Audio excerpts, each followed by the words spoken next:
나의 삶을 다스리고 새롭게 하며 은혜롭다라는 찬양 함께 보도록 하겠습니다.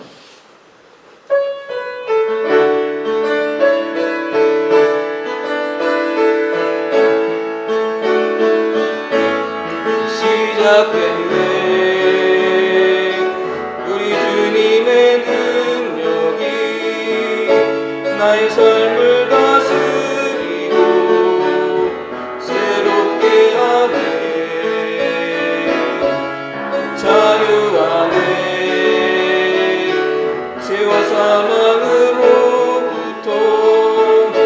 나의 삶은 변하구나 충만하네 은혜로다 주의 은혜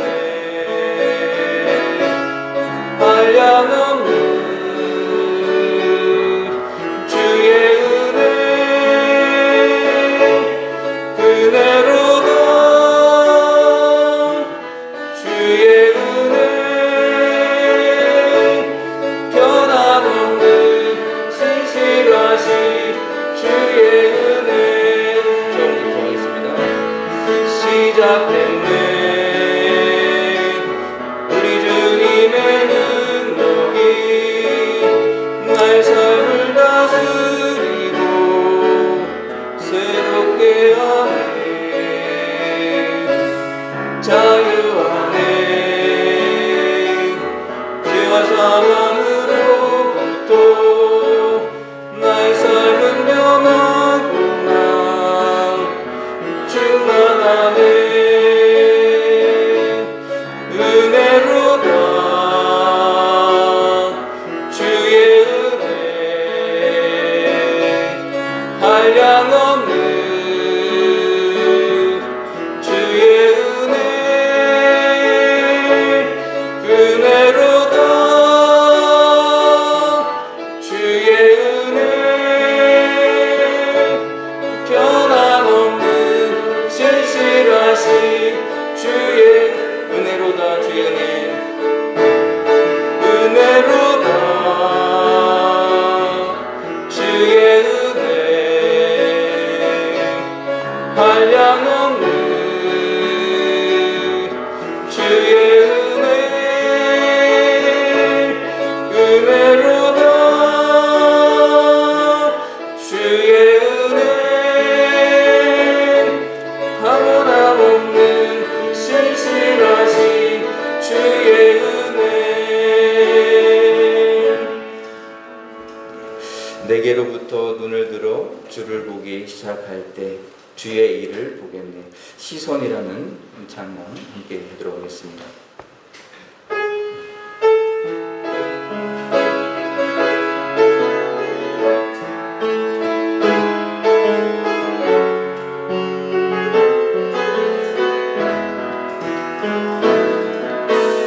내게로부터 눈을 들어 주를 보기 시작할 때 주의 일을 보겠네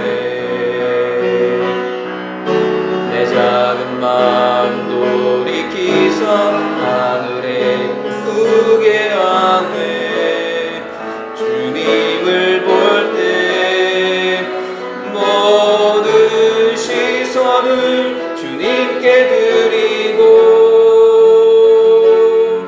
전능한 하나님을 느낄 때 내 삶은 주의 역사가 되고 하나님이 일하기 시작하네 성령이 나를 변화시켜 모든 두려움 사라질 때 주의 일을 보겠네 방패한 땅 한가운데서 주님 마음 알게 되리 주님을 볼 때 모든 시선을 주님께 드리고 전능하신 하나님을 느낄 때 세상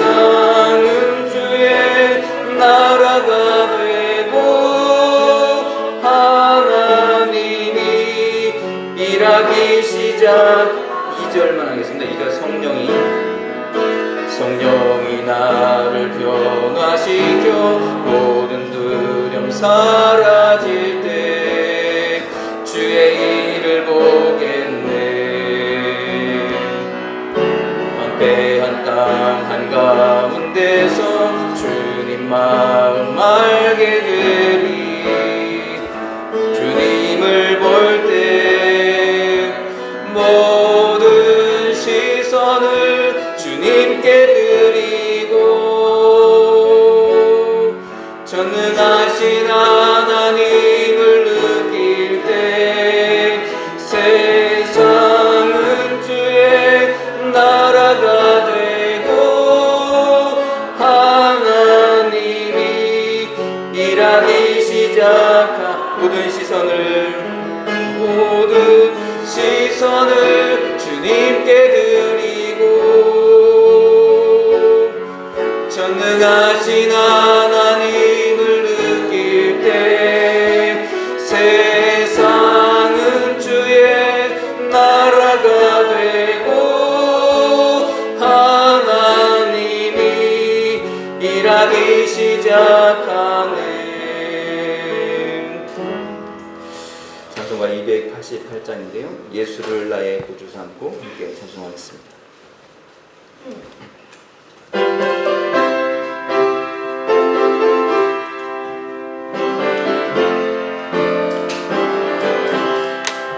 예수를 나의 구주 삼고 성령과 피로써 거듭나니 이 세상에서 내 영혼이 하늘의 영광 누리도다.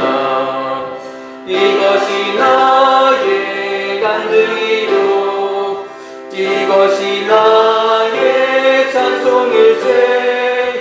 나 사는 동안 끊임없이 구주를 찬송하리로다. 온전히 주께 맡긴 내 영 사랑의 음성을 듣는 중에 천사들 왕래하는 것과 하늘의 영광 보리도다. 이것이 나의 간증이요 이것이 나의 찬송일세. 나 사는 동안 끊임없이 구주를 찬송하리로다. 주 안에 기쁨 누림으로 마음의 풍랑이 잔잔하니 세상과 나는 간 곳 없고 구속한 주만 보이도다. 이것이 나의 간증이요 이것이 나의 찬송일세. 나 사는 동안 끊임없이 구주를 찬송하리로다.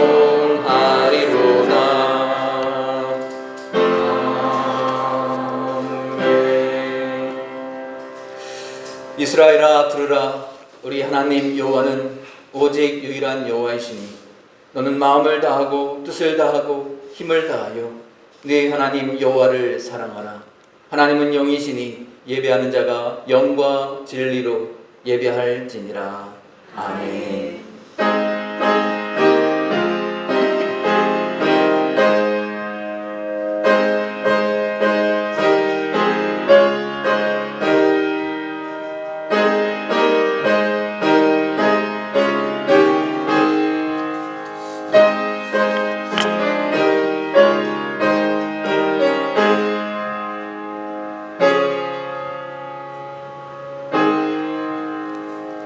다 함께 사도신경으로 우리의 신앙을 고백하겠습니다.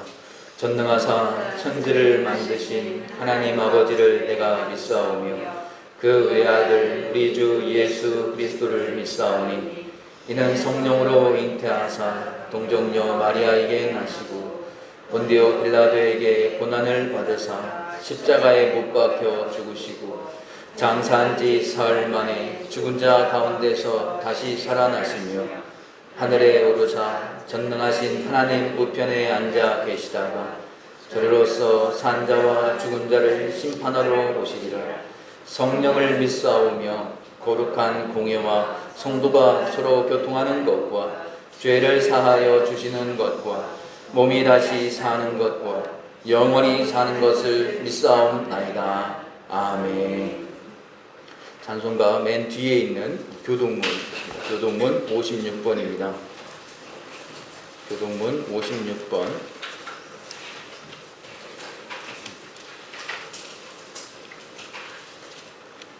교동문 56번 시편 128편의 말씀 한 절씩 교독하고 마지막 절 함께 들어보겠습니다. 교동문 56번입니다. 여호와를 경외하며 그의 길을 걷는 자마다 복이 있도다. 네가 내 손이 수고한 대로 먹을 것이라. 네가 복되고 형통하리로다. 네 집 안방에 있는 네 안에는 결실한 포도나무 같으며 네 식탁에 둘러앉은 자식들은 어린 감람나무 같으리로다. 여호와를 경외하는 자는 이같이 복을 얻으리로다. 여호와께서 시온에서 네게 복을 주시리로다. 너는 평생에 예루살렘의 번영을 보며 네 자식의 자식을 볼지어다. 이스라엘에게 평강이 있을지어다. 아멘. 우리 평생에 예수님을 더 알길 원하는 마음으로 찬송가 453장 함께 찬송하겠습니다.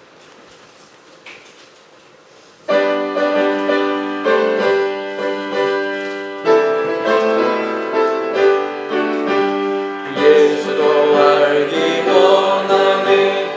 크고도 넓은 은혜와 대속해 주신 사랑을 간절히 알기 원하네. 내 평생의 소원, 내 평생의 소원, 대속해 주신 사랑을 간절히 알기 원하네. 성령이 스승 되셔서 진리를 가르치시고 거룩한 뜻을 깨달아 예수를 알게 하소서. 내 평생의 소원, 내 평생의 소원, 대속해 주신 사랑을 간절히 알기 원하네. 성령의 감화 받아서 하나님 말씀 배우니 그 말씀 한 절 한 절이 내 맘에 교훈 되도다.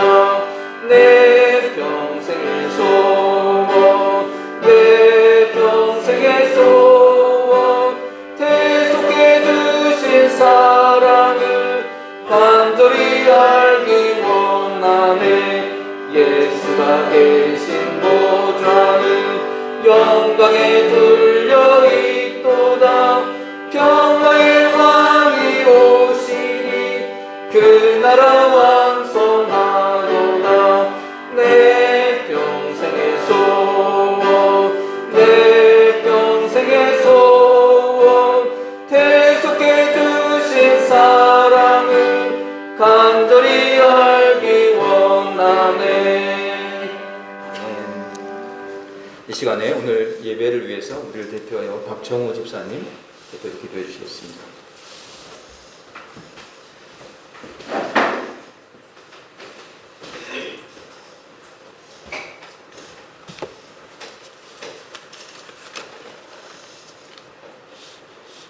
존귀하신 아버지 하나님 감사합니다. 오늘도 이렇게 살아 숨쉬며 하나님을 아버지로 고백하며 주 안에서 형제자매로 모여 예배를 드리게 하시니 감사합니다. 교회의 주인이시며 머리 되신 주님께서 이곳에 참된 은혜 교회를 다시 세우시고 이 교회를 통하여 하나님의 나라가 더욱 확장되고 아직 찾지 못한 한 영혼, 길 잃은 어린 양들이 이곳 교회를 통하여 주님께로 인도되고 드려질 수 있기를 소망합니다. 하나님의 뜻과 계획이 무엇인지는 알 수 없사오나 기도로 또 순종하는 마음으로 주님의 사역에 동역하는 성도들 되기를 소망합니다. 역사의 주관자 되시는 주님, 위태로운 대한민국을 긍휼히 여겨주시고 고통받고 억압받고 있는 북녘 땅의 형제 자매들의 기도에 응답하여 주셔서 복음으로 통일이 이루어지게 하여 주시고 하나된 이 땅에서 주님을 목소리 높여 부르며 영광을 올려드릴 그날을 꿈꿔봅니다. 주님이 행하신 일들을, 주님을 기억하고 주님을 자랑할 일들이 우리와 우리의 자손들이 믿고 전하는 민족이 되게 하여 주시옵소서. 하나님, 답답하고 어두운 시대를, 또한 출구가 보이지 않는 시대를 살아가지만 소망이 없다고, 빛이 없다고 하지 않게 하여 주시고 반석되신 주님의 약속을 믿으며 표대를 향하여 갔던 사도 바울처럼 우리도 걸어가게 하여 주시옵소서. 믿음으로 서로를 세워가며 주 예수를 믿으라, 그리하면 너와 내 집이 구원을 얻으리라는 약속 위에 믿음으로 기도하며 나와 내 가정과 고륙 지친 모두가 구원의 역사에 참여하는 복된 가정들 되게 하여 주시옵소서. 하나님의 이름을 부르는 순간 하나님께서는 하나님의 이름을 위하여 일하고 계시며 우리를 의의 길로 인도하시는 줄로 믿습니다. 하루하루 깨어서 주님의 오심을 기다리며 삶을 나누는 참된 은혜교회의 모든 성도들 되게 하여 주시길 바라며 예수님의 이름으로 기도드렸습니다. 아멘.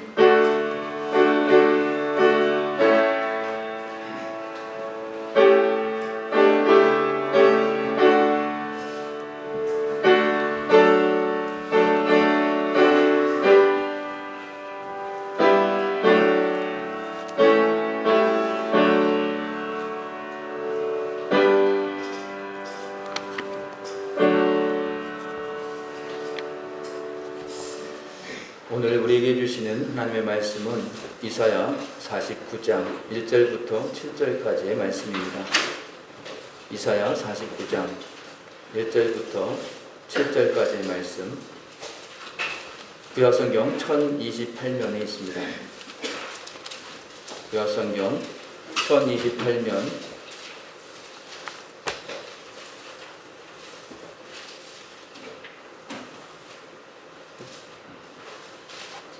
이사야 49장 1절부터 7절까지의 말씀 한 절씩 교독하고 마지막 절은 함께 읽도록 하겠습니다.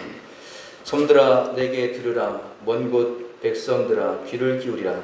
여호와께서 태에서부터 나를 부르셨고 내 어머니의 복중에서부터 내 이름을 기억하셨으며 내 입을 날카로운 칼같이 만드시고 나를 그의 손그늘에 숨기시며 나를 갈고 닦은 화살로 만드사 그의 화살통에 감추시고 내게 이르시되 너는 나의 종이요 내 영광을 네 속에 나타낼 이스라엘이라 하셨느니라. 그러나 나는 말하기를 내가 헛되이 수고하였으며 무익하게 공연히 내 힘을 다하였다 하였도다. 참으로 나에 대한 판단이 여호와께 있고 나의 도움이 나의 하나님께 있느니라. 이제 여호와께서 말씀하시나니 그는 태에서부터 나를 그의 종으로 지으신 이시요 야곱을 그에게로 돌아오게 하시는 이시니 이스라엘이 그에게로 모이는도다. 그러므로 내가 여호와 보시기에 영화롭게 되었으며 나의 하나님은 나의 힘이 되셨도다. 그가 이르시되 네가 나의 종이 되어 야곱의 지파들을 일으키며 이스라엘 중에 보존된 자를 돌아오게 할 것은 매우 쉬운 일이라.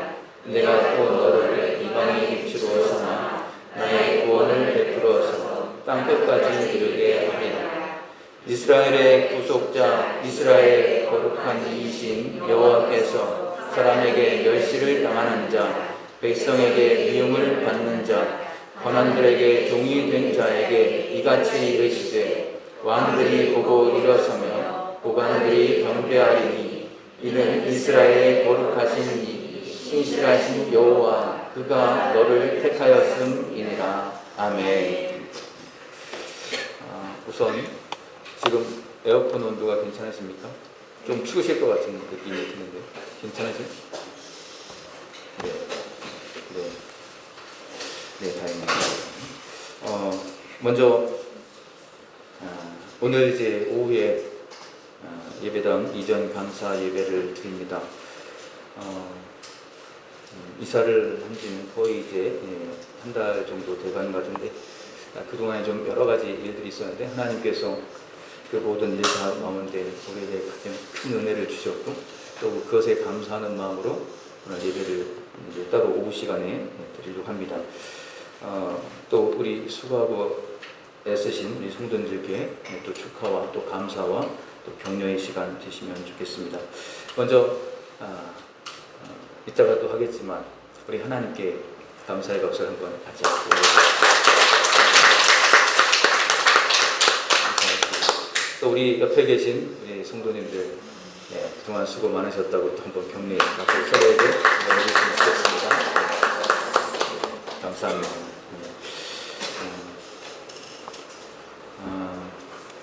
오늘 본문 말씀은 사실 이제 여호와의 종에 대한 얘기입니다. 그래서 여호와의 종 하면은 꼭 목사나 사역자들만을 의미하는 것처럼 생각하기 쉬운데 그것이 아니라 우리 성도님들 한 분 한 분이 여호와의 종입니다. 그렇게 생각하시고 들으셔주시면 좋겠고요. 우리가 이제 우리 살아가면서 인생의 목적과 또 인생의 목표가 참 중요한데 왜냐하면 자화상이 있기 때문에 그렇습니다. 그 그림의 이미지가 있는데 내가 앞으로 어떻게 돼야지 하는 그런 이미지가 굉장히 중요하다는 것이죠. 그래서 이걸 꿈이라고도 하고 멘토라고도 하고 또 닮고 싶은 사람 여러 가지 이렇게 표현할 수 있을 것 같습니다. 그게 누구냐에 따라서 우리의 삶이 굉장히 많이 달라지죠. 구약에서 자화상, 이건 믿는 자의 자화상은 여호와의 종입니다. 이제 메시아를 의미하는 거거든요.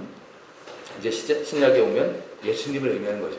예수님처럼 되는 것, 예수님을 닮아가는 것, 그것이 우리의 자화상이 되어야 한다라는 겁니다. 그것이 또 신약에 보면 그리스도의 종이라고 또 이렇게 표현합니다. 구약에서는 여호와의 종 이렇게 표현하고 신약에서는 그리스도의 종 이렇게 표현해요. 또 예수님의 부활 이후에는 성령의 사람 이렇게 또 표현합니다. 다 이게 동의어입니다. 우리의 자화상이 여호와의 종, 그리스도의 종, 성령의 사람 이렇게 되어야 한다라는 것이죠. 그래서 예를 들면 족장 시대의 주의 여호와의 종을 얘기한다면 아브라함, 이삭, 야곱 이런 사람들을 얘기할 수 있겠고요. 또 출애굽 시대에는 모세를 예를 들 수 있을 것 같습니다. 그리고 왕정 시대에는 다윗과 솔로몬 이런 분들을 예로 들 수 있을 것 같아요. 구약의 사람들은 여호와의 종이 되기를 원했죠. 여호와의 종이 하는 일이 무엇인가 하는 것이 이제 오늘 중요한 일인데 두 가지로 말씀드립니다. 하나는 공동체에 와서 이스라엘에 와서 이스라엘을 회복시키신다라는 겁니다. 우리 이제 신약의 백성이니까 이제 보면 교회에 와서 교회를 세우는 것을 예를 들 수 있습니다. 또 한 가지 두 번째는 이방의 빛이라는 표현을 씁니다. 예수님도 그렇게 표현했고요. 이방의 빛, 이방의 빛이 될 것이다. 이제 예를 들면 선교하고 전도할 때 세상을 변화시킬 때 이방의 빛이 된다 이렇게 표현할 수 있습니다. 그러니까 메시아가 하는 일은 여호와의 종이 하는 일은 공동체에 들어와서 이스라엘을 살리는 일, 가정에 들어가서는 가정을 살리고 교회에 와서는 교회를 세우는 일을 하고 공동체를 세우는 일 그걸 하고 거기서 머무는 게 아니라 이 벽을 뛰어넘는다. 이것이 이방의 빛이다라는 표현을 합니다. 한계를 넘어서 이방의 빛의 역할을 감당한다라는 겁니다. 다른 사람들을 살리기 위해서 땅 끝까지 나아가는 모습이 있더라. 이것이 이방의 빛이라는 개념입니다. 이게 여호와의 종 메시아가 하는 일입니다. 이렇게 역할을 감당하려고 할 때 여호와의 종으로서 역할을 감당하게 될 때 그것을 막으려고 하는 이 적이 있습니다. 적. 뭐든지 좋은 일에는 이게 반대하는 마귀의 세력이 있죠. 이게 무엇을 방해하는가 하면 두 가지 관점에서 살펴보면 좋겠는데 여호와의 종이 하는 일이 공동체를 살리는 일이고 이스라엘을 살리는 일이라고 했습니다. 그때 최고의 적은 이거 헛된 수고하는 거 아닌가 하는 마음을 줍니다. 이거 헛된 일인 것 같아. 이런 느낌이 들게 되는 겁니다. 이거 괜히 나만 죽으라고 고생하는 것 같은데 이런 마음이 우리 속에 살그머니 들어오게 만든다는 거예요. 이건 헛수고야. 이렇게 해봐야 무슨 소용이 있어. 이런 마음이 드는 것이 이 지금 여호와의 종으로서 이스라엘을 살리고 회복시키려고 할 때 그것을 방해하는 마음이 우리 속에 살그머니 들어올 수 있다는 거예요. 열심히 예배드리고 찬양하고 또 전도하려고 하면요, 어느 순간에 사탄 마귀가 우리에게 딱 주는 생각이 뭐냐면 그렇게 해봐야 무슨 소용이 있니? 누가 오니? 왜 그런 걸 해? 아무 소용없어. 그거 옷 쓰고 하는 거야. 이건 헛짓을 하는 거야. 이렇게 마음에 살그머니 들어온다는 거예요. 많은 시간과 물질을 들여서 전도는 뭐하러 해? 뭐하러 왔다 갔다 해? 이렇게 멀리까지 뭐하러 와? 허구한 날 맨날 똑같은 것 같은데, 이런 생각들이 든다는 거예요. 이것을 뛰어넘지 않으면 절대로 그 사명을 감당하기가 어렵다는 거예요. 이게 첫 번째 메시지라는 겁니다. 오늘 2절 말씀을 보시면 하나님께서 여호와의 종들에게 주신 능력이 나타나고 있는데요. 2절을 한번 읽겠습니다. 시작. 내 입을 날카로운 칼같이 만드시고 나를 그의 손 그늘에 숨기시며 나를 갈고 닦은 화살로 만드사 그의 화살통에 감추시고. 아멘. 여기 보시면 내 입을 날카로운 칼같이 만드시고 라고 했습니다. 입에 능력을 주신다는 거예요. 언어에, 또 우리가 하는 말에 입에 능력을 주신다는 거예요. 두 번째, 나를 그의 손 그늘에 숨기시며, 이렇게 되어 있는데 나를 보호해 주신다는 겁니다. 그리고 나를 갈고 닦은 화살로 만드사라고 했습니다. 그를 화살통에 감추시고 이렇게 했는데 화살과 같이 주님의 무기로 사용해 주신다는 겁니다. 입에 날카로운 칼같이 만들어 주신대 입술에 말씀을 주신다는 뜻입니다. 성도들에게 있어서 가장 큰 무기는 말씀의 능력입니다. 예수님께서도 말씀의 능력을 가지고 병자를 고치셨고 나병 환자를 일으켜 세우셨습니다. 귀신을 쫓아내셨습니다. 우리도 마찬가지라는 거예요. 우리에게도 그런 입술의 능력을 주셨다는 겁니다. 특별히 입술의 능력 하면 회복시키는 말, 또 격려하는 말, 남을 세워주는 말을 할 수 있어야 된다는 거예요. 그리고 안 해야 될 말은 안 해야 된다는 겁니다. 우린 참 이상해요. 안 해야 될 말을 할 때가 참 많이 있습니다. 어떨 때 하냐면요, 마지막에 이렇게 가다가 마음이 속상하니까 내가 이 말만 하고 갈게 하는 그거를 하지 말아야 돼요. 근데 내가 이 말만 하고 갈게, 그 말이 사실은 상처를 주고 공동체를 망치는 역할을 합니다. 쓸데없는 말, 안 해도 될 말은 할 필요가 없고요. 우리 입술에 하나님의 말씀만 있게 해달라고 우리가 같이 기도해야 될 것입니다. 우리를 통해서 회복시키는 말, 격려하는 말, 남을 살리는 말, 이걸 해야 된다는 거예요. 그리고 주님의 손 그늘로 우리를 보호해 주신다는 겁니다. 하나님의 사역을 하는 사람들을 보면 기적 같죠. 사실 기적 같은 일들이 너무 많이 일어납니다. 화살로 사용하신다는 건데요. 화살통에 있는 화살, 하나님의 비밀병기라고 할 수 있습니다. 화살같이 날카로운 성도들 하나하나를 이 화살같이 키우는 겁니다. 이 화살의 역할이 나중에 뭐예요? 사탄 마귀를 멸하고 마귀의 견고한진을 파하는 화살과 같은 종들, 이게 여호와의 종에게 주신 하나님의 능력이라는 겁니다. 우리의 사역과 우리의 삶 속에서 하나님의 영광이 드러나는 은혜가 있기를 원합니다. 이것만 해도 굉장한 일을 하는 것입니다. 영광이 드러나고 막 살려내고 어마어마한 일을 하려고 할 때 최고의 적이 무언가 하면, 이런 엄청난 일을 하고 있는데도 불구하고 자기 자신은 뭐라고 생각해요? 이게 헛짓을 하고 있는 것 같아 라고 생각하는 거예요. 이게 뭐 하는 거야? 이게 무슨 의미가 있나? 이런 마음이 든다는 거예요. 그래서 4절의 말씀 보시면 4절 말씀 함께 읽겠습니다. 시작. 그러나 나는 말하기를 내가 헛되이 수고하였으며 무익하게 공연히 내 힘을 다하였다 하였도다. 참으로 나에 대한 판단이 여호와께 있고 나의 보응이 나의 하나님께 있느니라. 아멘. 내가 헛되이 수고했다라는 생각을 합니다. 내가 무익하게 공연히 내 힘을 다 쏟고 있네, 이런 느낌이 든다는 거예요. 내가 지금 쓸데없는 데 힘쓰고 있는 거야, 이런다는 거예요. 내가 정말 애쓰고 수고했는데 아니 그걸 알아주는 사람이 하나도 없네, 이런 생각이 든다는 거예요. 하나님의 일을 열심히 하는데도 이런 마음이 들 때 내가 메시아적으로 살아가려고 애를 쓰고 있구나, 메시아적 의미를 갖고 살고 있구나, 이렇게 생각하시면 좋겠습니다. 이사야를 한번 생각해 보세요. 이사야 선지자가 사역을 할 때 이사야가 아무리 외친다고 해서 그걸 듣는 사람들이 있었습니까? 듣지 않았어요. 배척을 했다고. 이사야가 지금 오늘 요 본문의 말씀을 보면 얼마나 그런 것을 많이 느꼈겠습니까? 내가 지금 이거 없애고 하는 거 아닌가? 라는 생각이 들었다는 거예요. 내가 너무 힘들게 이사야 또 66장이나 되면 이렇게 긴 거를 쓰고 있는데 읽는 사람도 없는데 그 당시에는 아무도 그 얘기를 듣지 않으려고 했어요. 다 배척했습니다. 그런데 이게 얼마나 어마어마한 능력인지 구약의 복음서라고 표현을 해요. 이사야서를 통해서 어마어마하게 쓰임을 받습니다. 그런데 그 당시에 사역을 했던 이사야 선지자의 마음에는 그렇게 안 느꼈을 수도 있다는 거예요. 이거 헛수고 하는 거 아닌가? 내가 괜히 공연한데 힘만 낭비하고 있는 거 아닌가? 이런 생각이 들었다는 거예요. 실패같이 보이고 헛짓같이 보이고 이거 괜히 한다 이런 생각이 들고 알아주는 사람 하나도 없더라라는 거예요. 그래서 중요한 게 뭐냐면요, 하나님의 일을 할 때 우리가 사실 느낌으로 일을 하는 사람만큼 참 약한 게 없습니다. 이 감정으로 일을 하는 분들이 있거든요.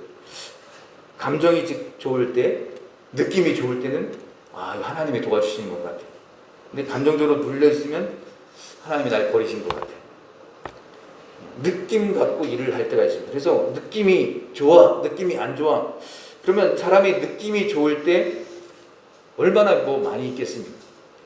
그래서 느낌이 좋아도 일을 해야 되는 거고요. 느낌이 안 좋아도 일을 해야 되는 거예요. 감정적으로 상태가 안 좋아도 그 자리를 내가 지켜야 되고 그 하던 일을 그대로 해야 되는 거예요. 이것을 이제 바꿔서 생각해 보면 우리 성도님들 사장님이신데 직원이 한 명 있는데 느낌이 좋을 때는 출근을 해요. 느낌이 안 좋을 때는 출근 안 해요.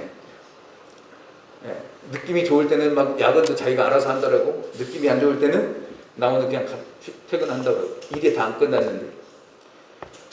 그러니까 이걸 보면 뭐가 생각하냐면 하나님의 일을 할 때는 느낌이 아니고 감정이 아니고 언제나 그 자리에 그대로 있어야 되는 거예요. 제가 어젯밤에 사실은 저의 믿음 없음으로 살짝 그런 생각을 해봤어요. 지금 이 자리에 계신 우리 성도님들 생각하면서 제가 포커스가 계속 오늘 오후에 있는 이전 감사 예배에 많이 이렇게 꽂혀 있었는데 계속 그거를 같이 기도 제목 나누고 같이 기도하고 있었는데 이거 지금 외부에서 오실 분들 몇 분이나 오시니까 그거 계산하는 건 너무 힘들어요. 알려들었다고 해서 꼭 오겠다고 이렇게 답을 주시는 것도 아니고 그럼 몇 분이나 어떻게 준비를 해야 되지? 이런 게 굉장히 어렵더라고요. 결혼식이나 어떤 잔치 하실 때마다 그런 거 겪으시잖아요. 그런데 제 마음에 그런 생각이 들었어요. 우리 성도님들은 아무 연락 없고 따로 그렇게 말씀 안 드려서 내일 안 오시는 건 아니시겠지? 저의 믿음 없음으로 살짝 그런 생각을 했었습니다. 근데 제가 그런 생각이 들었어요. 언니가 결혼하는데 동생 보고 너 결혼식 꼭 와야 돼 이렇게 얘기 안 해도 오잖아요. 왜요? 가족이니까. 오늘같이 이렇게 큰 일이 있고 행사가 있을 때 제가 한 번 한 번 따로 연락을 못 드리더라도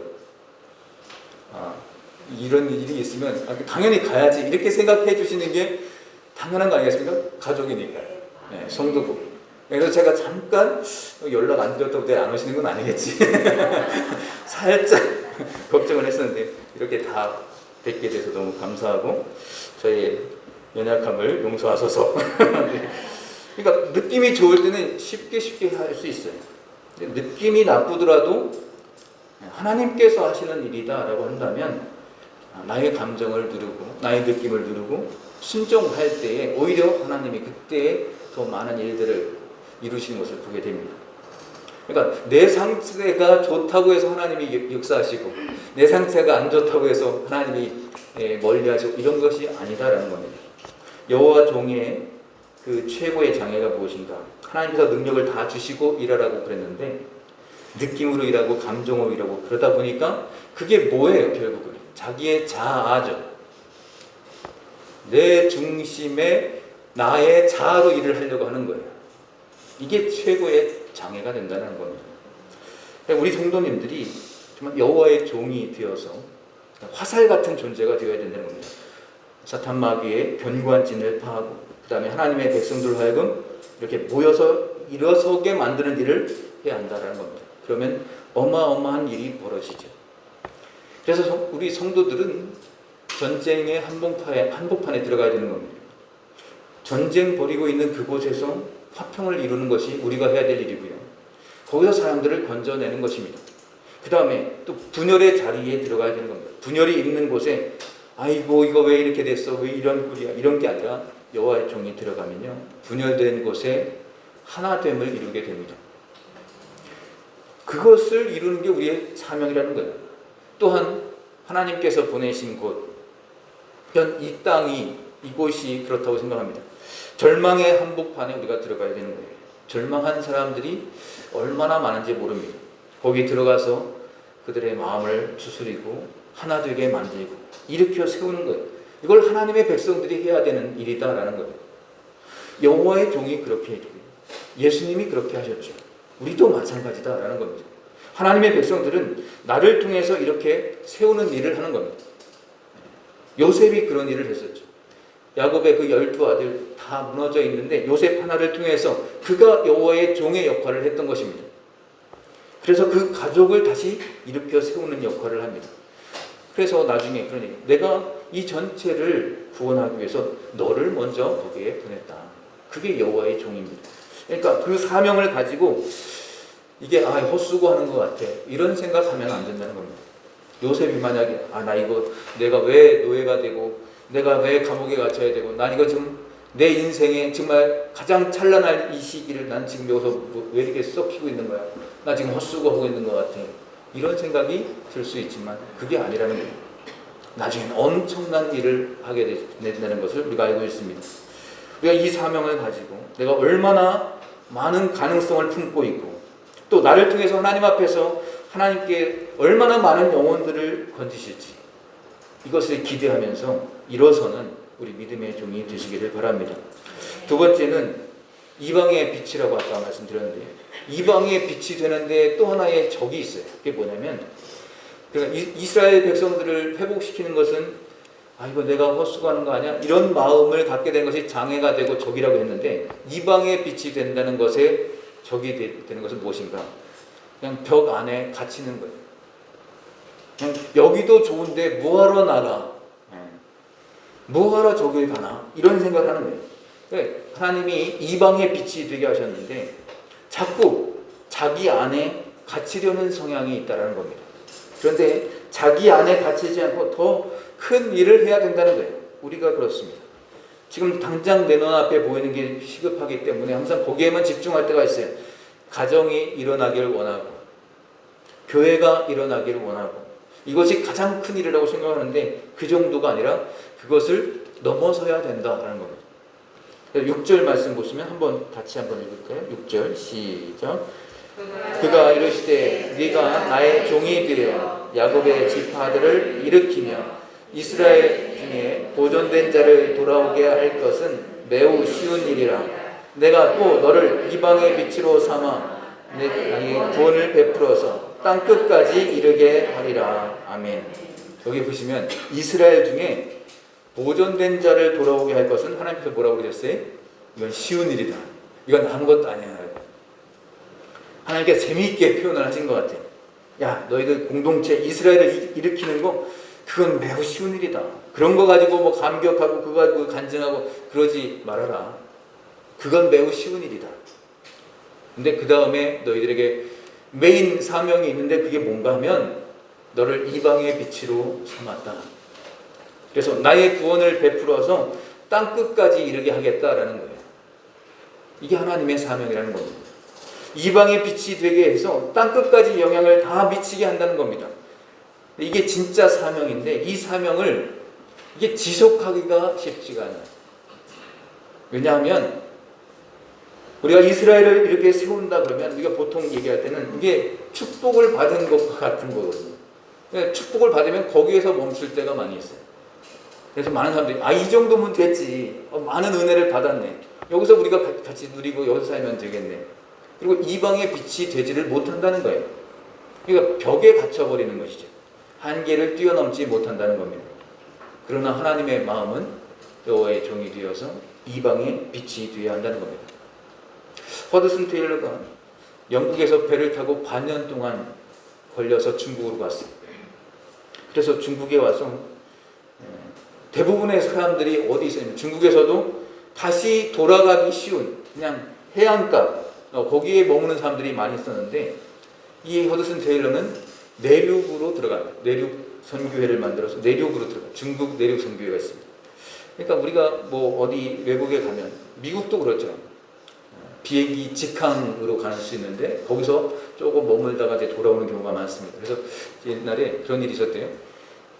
처음에 대만하고 우리나라하고 이 항공사끼리 이렇게 결정을 하는 일이 있었는데 추첨을 해서 골랐다고 합니다.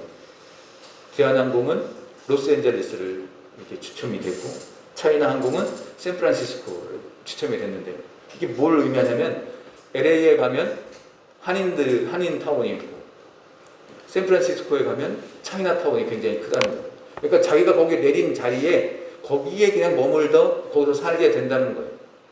그러니까 무슨 특별한 뜻을 막 가지고 움직이는 게 아니라 그냥 가장 가까운 곳에 그냥 머무는 경우가 많다는 것이죠. 그러니까 사람이 이렇게 어떤 한계를 넘어선다는 게 쉽지 않다라는 겁니다.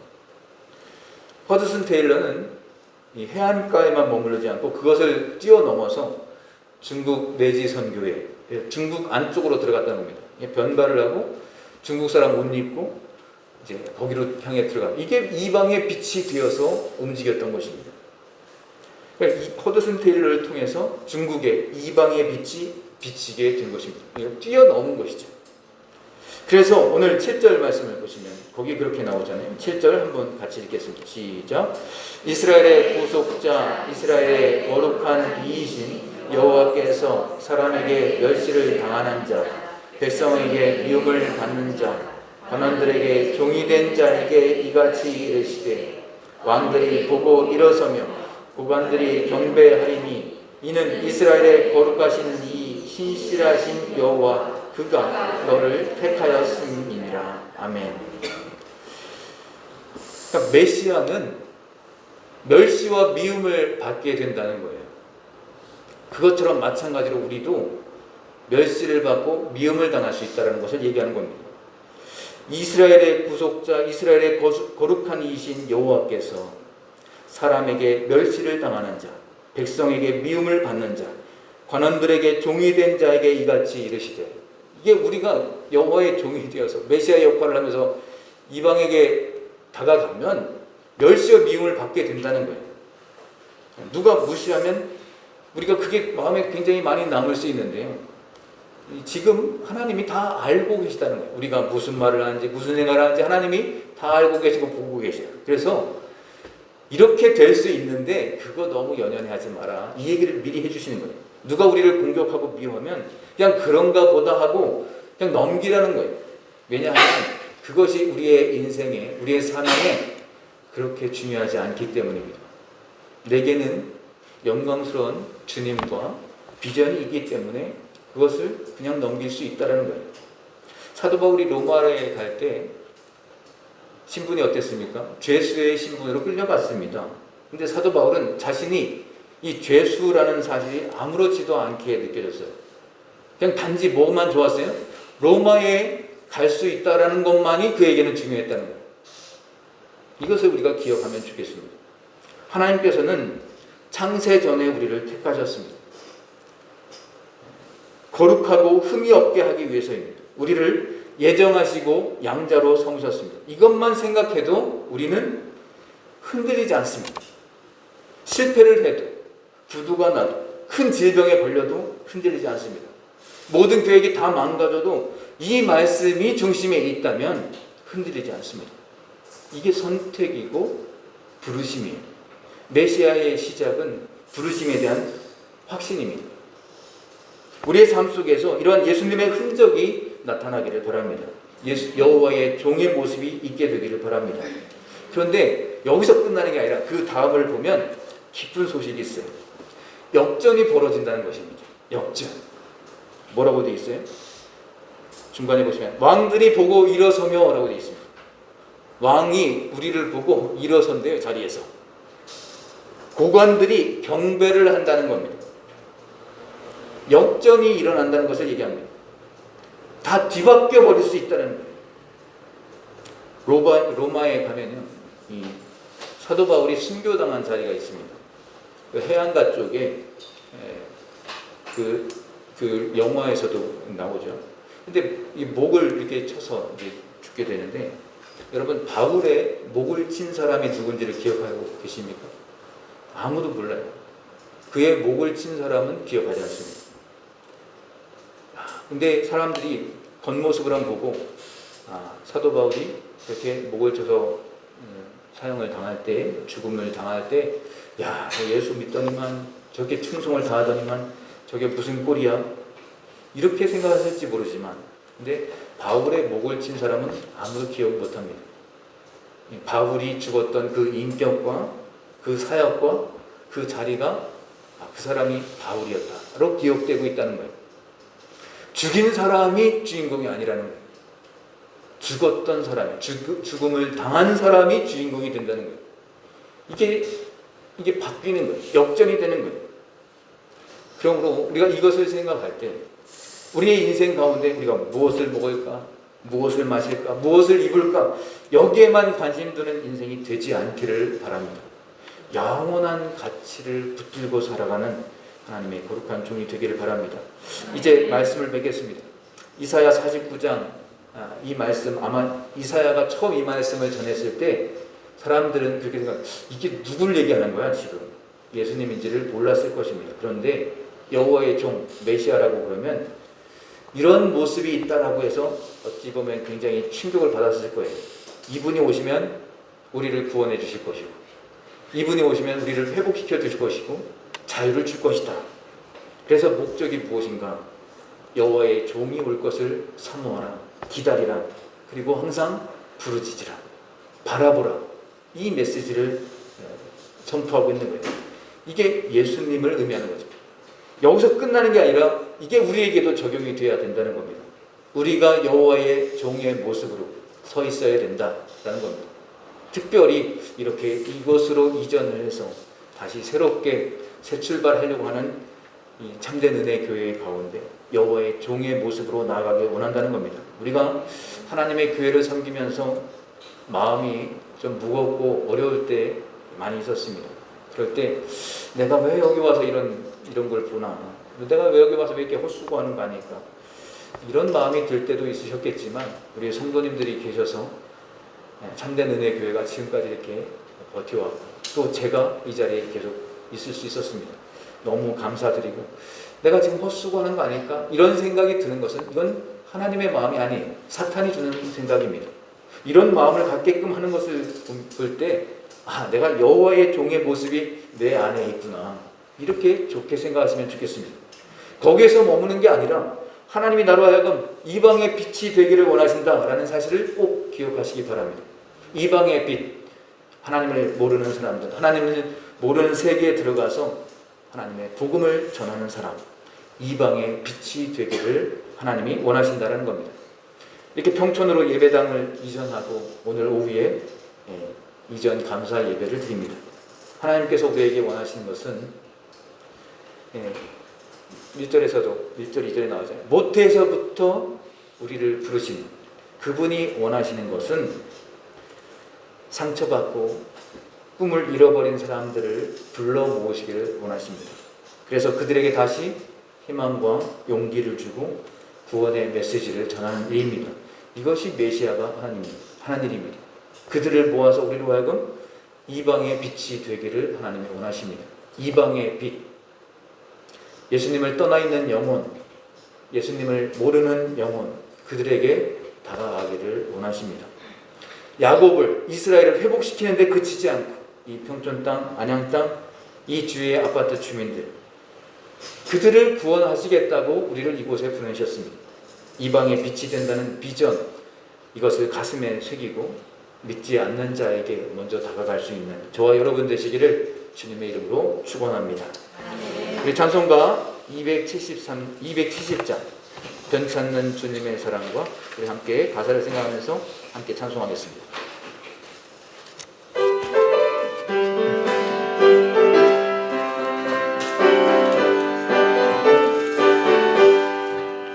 편찮는 주님의 사랑과 거룩한 보혈의 공로를 우리가 찬양을 합시다.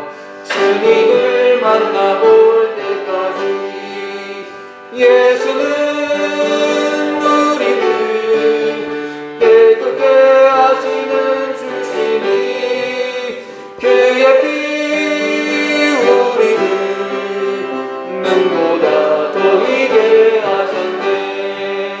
우리를 깨끗게 한 피는 무궁한 생명의 물일새 생명의 구원을 받은 자 하나님 찬양을 합시다.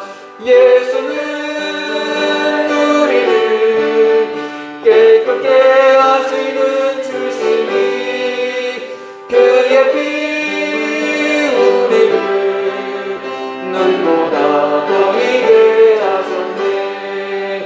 주님의 거룩한 보혈을 날마다 이루러 간증해 담대히 싸우며 나가세. 전국에 들어갈 때까지 예수는 우리를 깨끗게 하시는 주시니 그의 피 우리를 눈보다 더 이게 하셨네. 아멘. 우리 함께 이 시간에 잠시 오늘 들은 말씀을 기억하면서 함께 한번 기도하면 좋겠습니다. 그리고 오늘 오후에 있을 이전 감사 예배 또 많은 분들이 원근 각지에서 이제 우리 교회를 향해서 오실 터인데 안전하게 잘 도착하실 수 있도록 그리고 또 은혜의 시간이 될 수 있도록 위해서 이 시간 오늘 들은 말씀과 오늘 오후의 예배를 위해서 같이 한번 한 목소리로 함께 잠시 기도해 주시면 감사하겠습니다. 기도하겠습니다. 사랑하는 하나님 아버지 감사합니다.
하나님 아버지 감사합니다. 우리를 이곳에 보내셔서 참된 은혜 교회를 통해서 우리 모든 성도들의 삶을 통해서 여호와의 종이 되어 정말 이스라엘을 회복시키시려는 그 마음 우리 마음에 품게 해주셔서 감사합니다.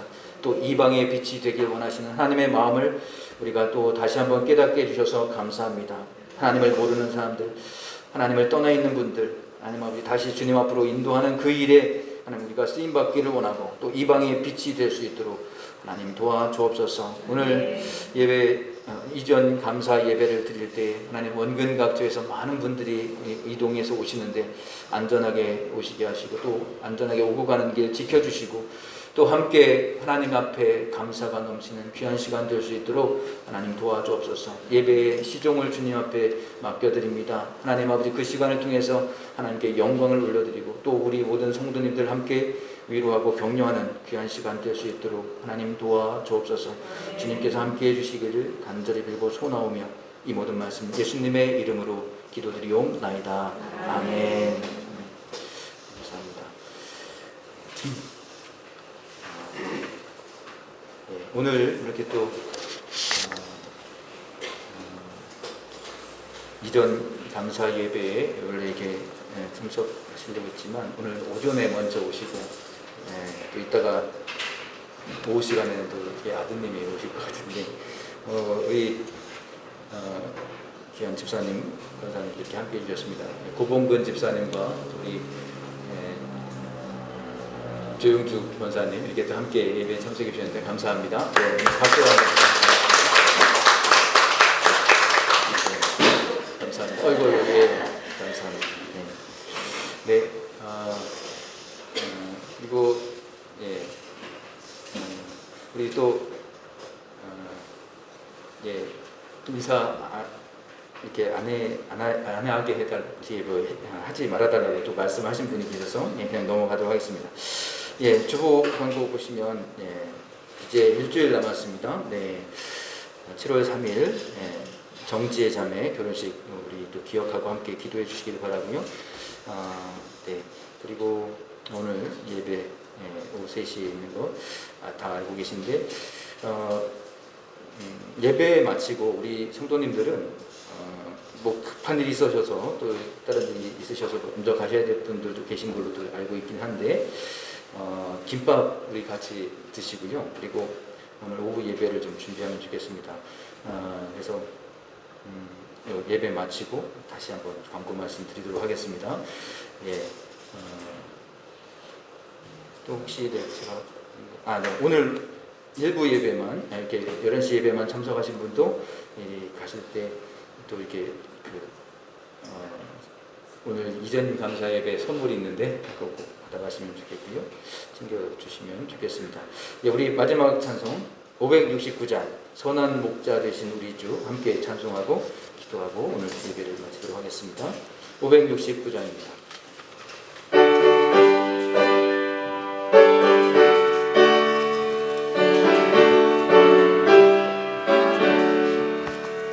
선한 목자 되신 우리 주 항상 인도하시고 푸른 풀밭 좋은 곳에서 우리 먹여주소서. 선한 목자 구세주여 항상 인도하소서. 선한 목자 구세주여 항상 인도하소서. 양의 문이 되신 예수여 우리 영접하시고 길을 잃은 양의 무리를 항상 인도하소서. 선한 목자 구세주여 기도 들어주소서. 선한 목자 구세주여 기도 들어주소서. 흠이 많고 약한 우리를 용납하여 주시고 주의 넓고 크신 은혜로 자유 얻게 하셨네. 선한 목자 구세주여 지금 나아갑니다. 선한 목자 구세주여 지금 나아갑니다. 일찍 주의 뜻을 따라서 살아가게 하시고